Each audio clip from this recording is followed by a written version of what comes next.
historical evidence for the resurrection of Jesus.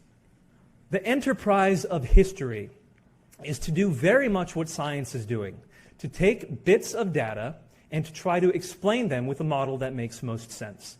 So in the case of the Caesar crossing the Rubicon, we have that reported, but does it make sense of the events that surround it? And the answer is yes, it does. In the case of Jesus' life, what we have are certain events, certain data that scholars of Jesus' life, whether they're atheist, agnostic, Jewish, Buddhist, Hindu, Muslim, across the board, scholars of Jesus' life agree with these bits of data. Okay, the three that I'm going to mention tonight. Number one, that Jesus died by crucifixion. Virtually everyone who studies Jesus' life, again, across the theological spectrum, will conclude that Jesus died by crucifixion. The evidence is that strong. I'm not appealing to authority here. I'm just trying to summarize the fact that the evidence is so strong that historians agree across the board Jesus died by crucifixion. It has to do with the early reports, both from Christians and non-Christians. For example, Josephus mentions it. Later reports, such as the Talmud, mention it. Non-Jewish reports, such as Tacitus, mention it. You have non-historical reports, such as Mara bar Serapion, who's a Jew, writing a letter to his son, reporting Jesus' death by crucifixion. Those are just the non-Christian reports of Jesus' death by crucifixion. Then you have all those Christian reports of Jesus' death by crucifixion, which, interestingly, we should remember, they weren't born Christian. They became Christian because of Jesus' death and resurrection. So you have all these sources reporting it, such that scholars like Paula Fredrickson, who is not a conservative Christian by any means, argues that the death of Jesus Christ on the cross is one of the most solid facts of history. Okay? So fact number one, datum number one, Jesus died by crucifixion. Datum number two, that the disciples of Jesus believed he rose from the dead and appeared to them. Now, I'm not saying that just because they believed it, they were right. That's not what I'm arguing. They could have been wrong. They could have been misled. But it doesn't matter who you ask. Atheist, agnostic, Jewish, Buddhist, Muslim, Hindu, doesn't matter. PhDs who studied Jesus' life, the historical Jesus, they will conclude, whether misled or not, the disciples truly believed Jesus had risen from the dead and appeared to them. In other words, to argue that they made it up doesn't make sense, because these men were willing to die for the sake of their belief. And you say, well, people are willing to die for the sake of their belief today. For example, the people who flew planes into the Twin Towers, they died for their beliefs. That doesn't make their beliefs true. Very astute. However, these people were in a position to know whether what they were saying is true or not. They were arguing that they themselves had seen the risen Jesus. It's not something they were told. It was something that they were testifying to. And so they truly believed it. Now, could they have hallucinated? Some scholars say yes, they could have hallucinated, but at least they truly believed it. That's datum number two. Datum number three, that certain enemies of Jesus truly believed Jesus had risen from the dead and appeared to him. Instead of using the word enemy, it might be a bit more objective to use the word people who were not followers of Jesus, believed that Jesus had rose from the dead and appeared to them. The number one example of this is, of course, Saul of Tarsus, also known as Paul. Paul, who was persecuting Christians, who was voting for their execution at times, all of a sudden became a Christian to the point where he was willing to be killed. He was beheaded for his proclamation that Jesus had risen from the dead.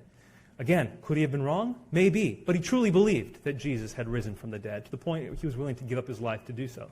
Same with James, the brother of Jesus, wasn't following Jesus in his lifetime, but all of a sudden we see him as the leader of the church in Jerusalem. Why? Once again, the resurrection of Jesus is the argument. It was because he believed Jesus raised, he himself was willing to die, and he was killed as leader of the church in Jerusalem.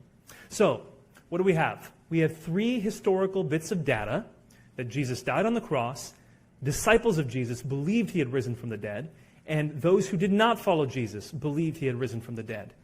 Now, the job of a historian is to explain these three pieces of data with the best explanation possible, much like scientists try to explain their data with the best explanation possible. How is it that we can explain this? What is argued by scholar Gary Habermas and Michael Licona. Mike Licona is actually a professor at HBU just down the street if you want to talk to him at some point. What they argue is that no naturalistic hypothesis accounts for these 3 points of data well.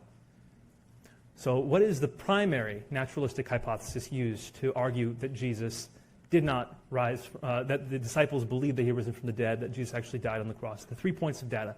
What is the primary naturalistic explanation? That the disciples hallucinated. The primary explanation that non-Christians give, scholars who study Jesus' life, is that the disciples hallucinated the return of Jesus. We know that there are phenomena when a dearly beloved one dies, people think that they have appeared to them. It happens. It's true. So the argument is this is what happened to the disciples. Well, the problem is there is no example of a mass hallucination. Now, there are examples of mass illusions where people see something and misinterpret it. But there's no example of a mass hallucination where people see nothing and misinterpret it as the risen Jesus or of something else in particular. That is a problem with this view, but the bigger problem is that it doesn't explain the bit of datum that the enemies of Jesus, or people who didn't follow Jesus, also believed he had risen from the dead. The best explanation of what happened to Jesus, according to a historical investigation, not to a theological one, not to an argument a priori that the Bible's reliable, therefore I believe what it says, but historically rigorous investigation of the events surrounding Jesus' death, the best conclusion we can have is that he rose from the dead. I saw this when I was a Muslim, and it would go against the grain of everything I had. My family, my religious heritage, my social context, everything in order for me to believe it. But the evidence was so strong that unless I wanted to go against the evidence for reasons that aren't intellectual, that aren't historical, then I had to accept the evidence where it pointed to. I would argue that is the inquiry of science, and that is the inquiry of faith when properly performed. And so for me, at great personal cost, I accepted the Christian message that Jesus died on the cross and rose from the dead based on the evidence before me. I can tell you this now. If I hadn't, I would be in no shape to talk to you tonight. If I didn't have excellent reason to believe that there is a life beyond this one, that this is not the end, there is more that is to come. This is, in fact, not even the beginning. This is an appetizer before the beginning, that true life starts when the veil is lifted. If I didn't actually believe that, there's no way I could be standing before you right now. When the doctors tell you you have 9 months to live, you don't walk out of there on your own confidence in life, on your own existential basis or grounding for living. The fact of the matter is, it's extremely difficult to extract meaning from life unless you believe that there's a greater purpose and a hand behind your creation. And if you're looking death in the face,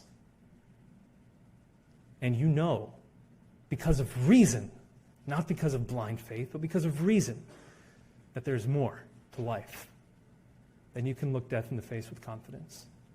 And that's where I am. I believe that miracles happen because I've studied it historically, I've studied it in journal articles, and it's happened to me personally. I believe in Jesus Christ of Nazareth, risen from the dead, because history points to it, people testify to it, and their reasoning is sound. And I believe that the end is not going to come for any of us, that all of us have eternal life. Now, what happens in that eternal life is something that we need to turn to Jesus to understand. If he truly did rise from the dead after claiming to be God, then we need to see what he has to say about what's going to happen to us in the afterlife, and we need to heed what he has to say.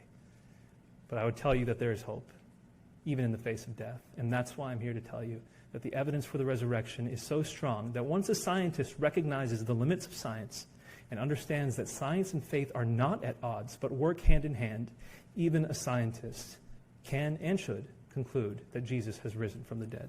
Thank you.